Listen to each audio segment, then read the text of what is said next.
possiblement si hi hauria una població de 1.000 habitants i de cop de repente apareixen 500, bueno, és que augmenta, bueno, és que la punta se'n va allà dalt, vull dir, ja que tindré en compte això.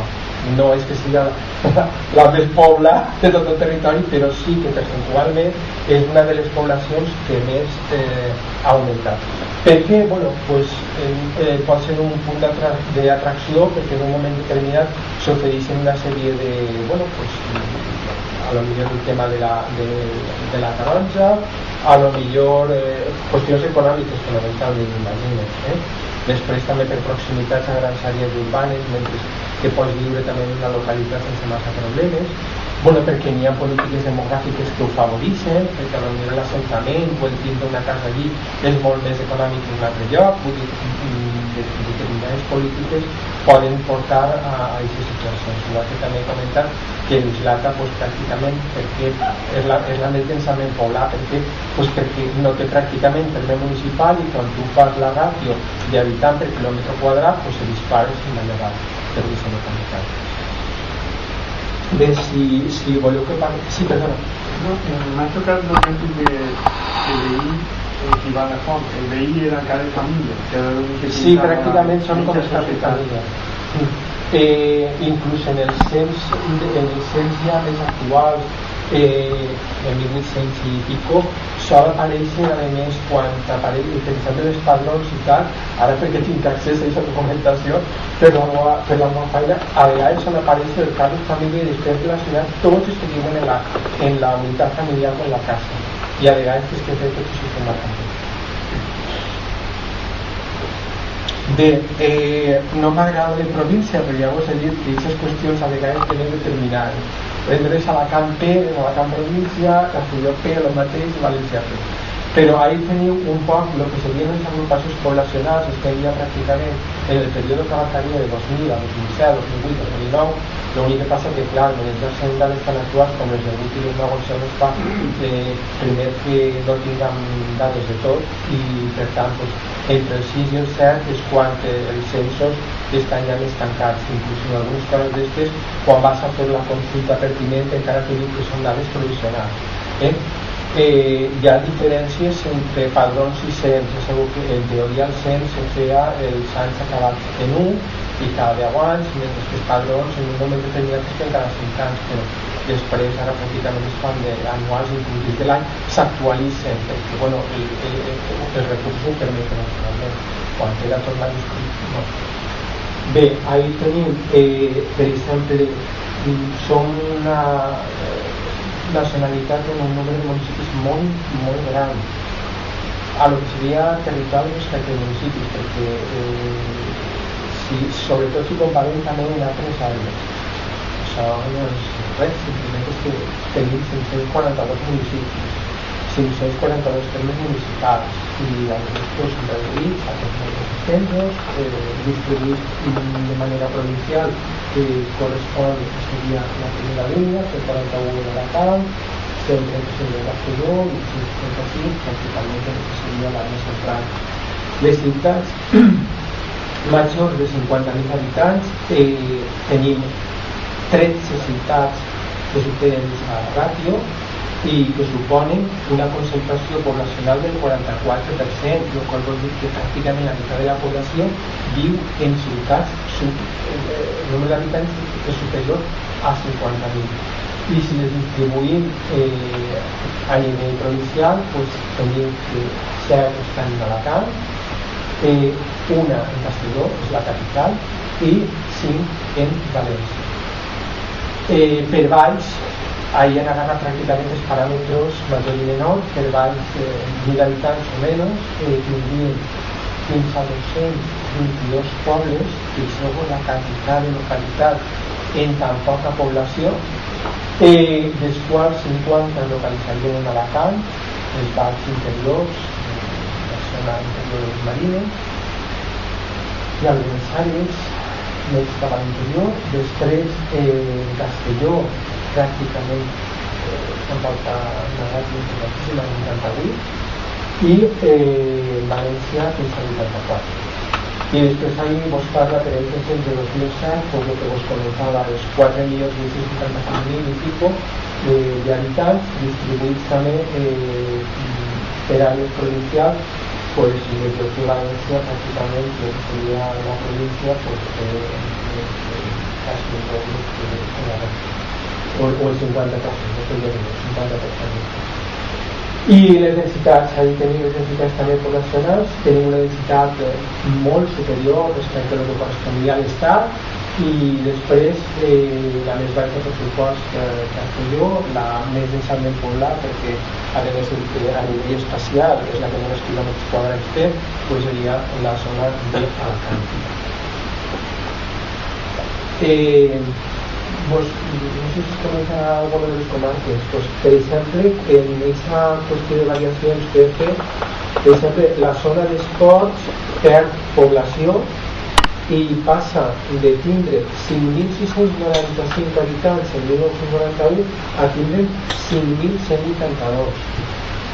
Vull dir, són xifres que bueno, tampoc són tan considerables, però és la tendència de que les comarques interiors a anar perdent a poc població i per tant bueno, s'apliquen algun tipus de polítiques o és difícil perquè geogràficament pues, menys comunicacions, menys recursos, menys possibilitats de desenvolupament, després les àrees formatives i les universitats estan situades en el campus, i per tant la gent jove el que tendeix és a despoblar aquestes zones per anar-se'n a viure als nuclis urbans. Per exemple, l'Alt Maestrat també perd població fins a 2.000 habitants, de 9.000 i pico passa a 100.000 i pico. Alguna altra àrea, pues, no sé, per exemple, l'Alt Millars també li ocorre pràcticament el mateix. On més se nota pràcticament és en la zona del nord, en el que seria la província de Castelló. I el que vos direm que a més ha aparegut reflexat en la Vall de Cofrents en la zona central. Bé, bueno, això simplement és una agrupació poblacional, no té transcendència més que les xifres que heu vist trasladades ahir, simplement nos quedem en la primera de les columnes i la següent, perquè l'àrea 1 i l'àrea 5, perquè l'àrea 3 és un poc conflictiva. Bueno, en la 1 teniu els municipis en general, com estan agrupats, el total de municipis, el que correspondria per cada una de les demarcacions, i després l'última serien les que corresponen a menys de 1.000 habitants. És una situació més anecdòtica, però per a que veiem un poc com es distribuïa la cosa. Bé, en quant a... tindríem que parlar també, pues, o seguint el mateix que estava comentant, de dimensió i distribució en l'espai de la població, dir-vos que estem en la ratlla dels 100 milions d'habitants, és possible que potser en algun lloc us heu vist que ja se supera. De fet, l'altre dia en una d'aquestes qüestions de búsqueda pues, m'apareixia ja que eren 100 milions i uns quants mils, per tant vull dir que estem pràcticament en aquesta ratlla. També és cert que és fàcil que igual que hem crescut d'una manera molt considerable pràcticament en un període que pot anar del 2000 i un poquet al 2006 o per ahí, o 2007, ara es produeix justament tot el contrari, perquè estem en una època de depressió, perquè molts dels immigrants que en un moment determinat vingueren i pensaven que això era la panacea de ara es poden trobar sense ocupació i regresen als seus països, i per tant bueno, pues, les qüestions censals quan aplegui a final de la dècada pues, sabrem un poc quina ha sigut la variació d'aquest període. Per a 2007, realment les xifres que dona l'Institut Valencià d'Estadística pues, parlem de 4.885.028 habitants, la qual cosa supon el 10,81% de la població total de l'Estat, que en alguns casos arriben a fer-la coincidir en el 10,90, però bueno, aproximadament. És una xifra considerable, important. De fet, la nostra aportació a aquesta població total de 46 milions i pico pues és pràcticament una posició quarta, després d'Andalusia, Catalunya, Madrid i les altres. La tendència esta que us estava dient d'interior costa continua la mateixa dinàmica i coincideix a més en que en les zones de l'interior el sector agrícola és predominant i ja veurem que després a nivell poblacional és el menys important a nivell poblacional sí que és el menys important no simplement el fet de la població que se dedica a ell ja veurem com ha caigut d'una manera radical pràcticament en 9 anys i en canvi el sector d'indústria, servicis i per suport la construcció que en un moment determinat no formava part d'aquells 3 sectors que sempre nos ensenyaven de sector primari, secundari i terciari i ara la construcció té un apartat inclús específic pues són els més notables i els que fan que aquests assentaments se produeixen en les àrees que estaven comentant de costeres o en les zones del Vinalopó, la zona de Alcoi, etc. i que afecten en un moment determinat i aquestes àrees no se les poden passar sinó que són el punt d'atracció poblacional. Ahí teniu algunes de les més densament poblades i com us diria un cas un poc curiós és el de la Vega Baixa, però sobretot per l'arribada de migrants. L'Alacantí, les zones del sud sempre han sigut també, sempre han tingut una tendència natalícia més important que les del nord, a nivell percentual. No sé si la calor influirà alguna cosa d'alguna manera, però bueno, és una qüestió un poc anecdòtica, però sí. I després les de menys densitat també les hem vist inclús sobre el mapa, però com us dic, los productos colocados son aquellos que superen una ratio de 250 habitantes per quilòmetre quadrat, per tant una densitat poblacional més que considerable, mentre que les altres estaven per baix dels 15 habitants per quilòmetre quadrat. Fixeu-vos la diferència tan notable entre unes zones i unes altres, unes pràcticament quasi desèrtiques poblacionalment parlant, les altres molt densament poblades. Bé, ahí tenim un poquet el primer mapa és el que correspondria a quan vaig acabar aquell treball i al que s'ha dedicat a iniciar la presentació de l'exposició i que estem parlant de 1998-99 i en canvi ells que teniu allà perdoneu per la qualitat que siga tan bonita però bueno, entre el i les històries pues si nos donem compte les àrees densament poblades pràcticament se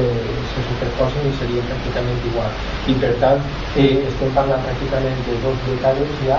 o quasi i estem en una situació que no ha fet variar algo que se podria canviar. Bueno, en quant a la concentració urbana, l'àrea metropolitana de València és la conurbació o l'àrea metropolitana és la que més habitants té 1.800.000 i després d'això supon una densitat de 2.000 pràcticament 500 habitants per quilòmetre quadrat i solament el que seria la ciutat arriba a tindre una densitat de 6.000 pràcticament habitants per quilòmetre quadrat. Bé, les causes de lo de la ciutat, doncs no, perquè és la capital, perquè és un centre administratiu, econòmic, cultural, etc., centre universitari, assentament d'indústries i després també el lloc d'arribar dels immigrants, els immigrants se van a dirigir als llocs on poden trobar feina i per suposo les grans ciutats, sobretot les que produeixen o ocupació industrial o ocupació en el sector servicis, doncs és punts d'atracció. I després la ciutat, el que sí que és cert, i d'ahir aquell titular també hem vist abans de que l'Horta engulle a la capital o al Pati Casal, pues, la ciutat, si venem ara una situació lineal per diferents anys de com ha anat incrementant o disminuint la població,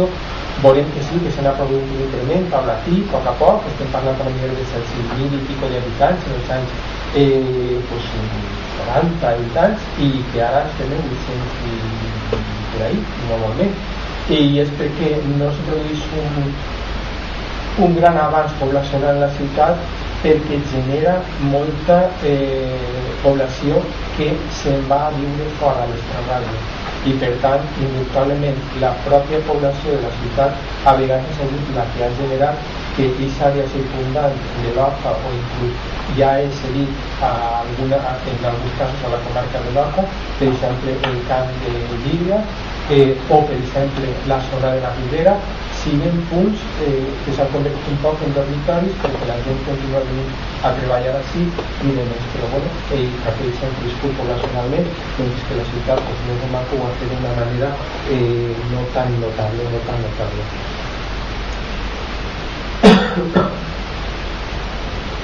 Ahí teniu algunes xifres si voleu comparar-les, però que correspondia a 1991 i l'any que vos he comentat, que són els anys anteriors de això és molt complicat, però el tema de les comarques d'alguna forma ja vos heu indicat i res, simplement que s'hi poden trobar taules en les quals se pot saber la població total de la comarca, indubtablement la proporció que hi ha respecte del número de quilòmetres quadrats habitants i la densitat. Si fem i comparem les taules, doncs ens van eixir aquelles cosetes que hem confirmat de descens poblacional i pèrdua en determinades i altres increments per suport. La estructura de la població respecte a lo que vos dia de que en uns llocs anem a trobar que suponen 10,81 i en altres el 10,90 respecte de l'Estat, el nostre posicionament respecte d'altres nacionalitats i que a més som la que més increment registra després de les Balears, que també ha sigut un punt d'atracció en l'emigració molt important.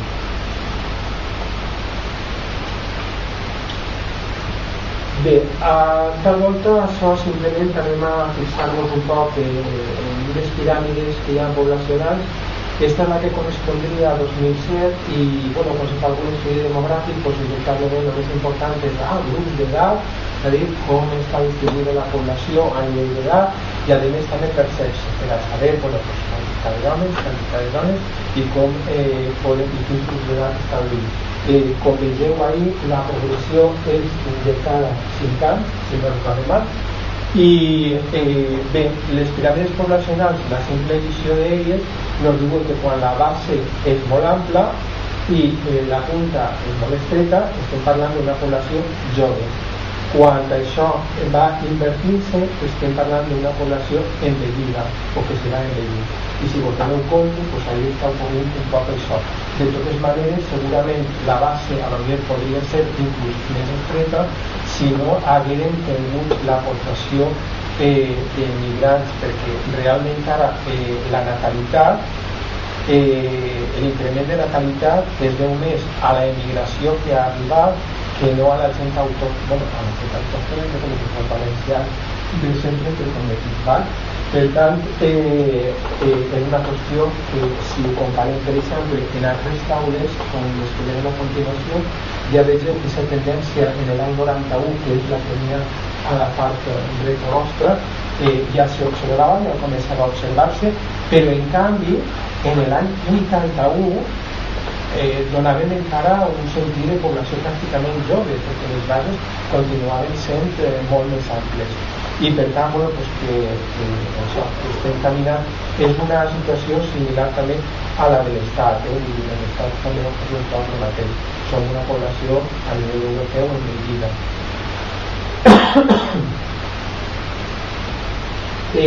Com sempre, les dones guanyen els homes en quant a el número absolut i la tendència era més naixements de quan es feien aquests balanços i això ho recordo pràcticament d'aquelles explicacions de realment professors que s'han vingut a poder entre mans, no com jo, naixen més xiquets habitualment que xiquetes, però la població infantil és major les xiques que les xiquetes i en aquest moment al començar hi ha la tendència que les dones van ser més xiquetes i sobretot on s'observa és en la longevitat. Els homes morim més prompte que les dones, en 40 anys, i per tant, com vegeu, la taula va fer-se més ampla a mesura que hi ha més visions. Tenim menys esperança de vida que com aquestes persones. Patim més. Patim més, bé, una altra de les qüestions que a nivell poblacional s'estudia doncs, és el tema de l'agrupament en quant a potencialitat i productivitat, i ahí teniu una taula en la qual vos parla de població activa, és a dir, aquella que estaria en edat de treballar a partir dels 16 anys, de la població ocupada, de la inactiva, aquella que no està en edat de treballar, i després de la desocupada, que no té ocupació, no té treball. I ahí tenim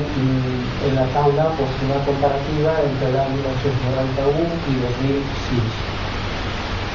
Bé, pues això són en teoria xifres absolutes i estem en una ràtio de pareix que és de 20 i pico de paro, no recordo mal, sí, la tasa de paro la teniu ahí, és de 8,4, és un poquet inferior a la de la resta de l'Estat, però en canvi és prou superior als països de la UE. Així també tenim, aquesta taula és molt més completa i faria referència a dades ja del cens de 2006.